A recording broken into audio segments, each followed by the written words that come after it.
சினிமாவில் இஸ்லாமியர்கள் குறித்து தவறான கருத்துகள் வரும்போது அதை தைரியமாக கண்டன அறிக்கை வெளியிட்டவர் புரட்சி தலைவி அவர்கள். அவருடைய வழியில் நானும் கண்டனங்களை தெரிவிக்கிறேன். கொஞ்சம் லேட்டாக இருந்தாலும் தெரிவிக்கிறேன். இதுவரைக்கும் எந்த படத்துக்குமே தெரிவிச்ச மாதிரி தெரியலையே. எப்படி வாய் கூசாம பேசுறாரு? அடுத்ததாக ஒரு கதையை நான் உங்கள் முன்னே சொல்ல விரும்புகிறேன். ஒரு முறை நபிகள் நாயகம் ஒரு மலையில் குகையில் இருக்கிறார். அவருடன் அபூபக்கரும் இருக்கிறார். அப்போது படை சூழ்ந்து விட்டது அவர்களை தாக்க.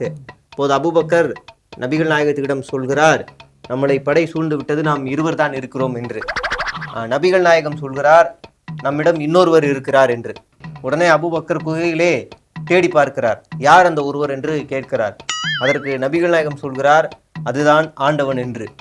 சூழ்ந்த அந்த படைகள் அந்த குகையுள்ளே சிறந்தி வலைகள் இருந்ததால் உள்ளே நுழைய முடியாமல் திரும்பி சென்று விட்டது. இதனால் ஆண்டவன் இருந்தால் நம்மளை யாரும் பிரிக்க நல்ல இது வரும்.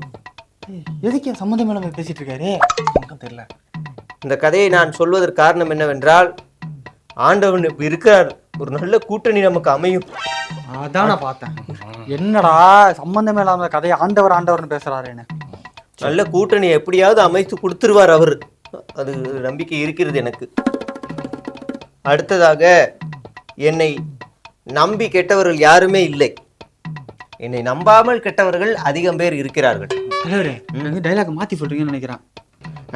என்னை நம்பி கெட்டவர்களுடைய வரிசை அதிகம், சொல்லிக்கிட்டே போகலாம். ஆனா என்னை நம்பாமல் வாழ்க்கையில் முன்னேறியவர்கள் பலர் உண்டு. கரெக்ட்.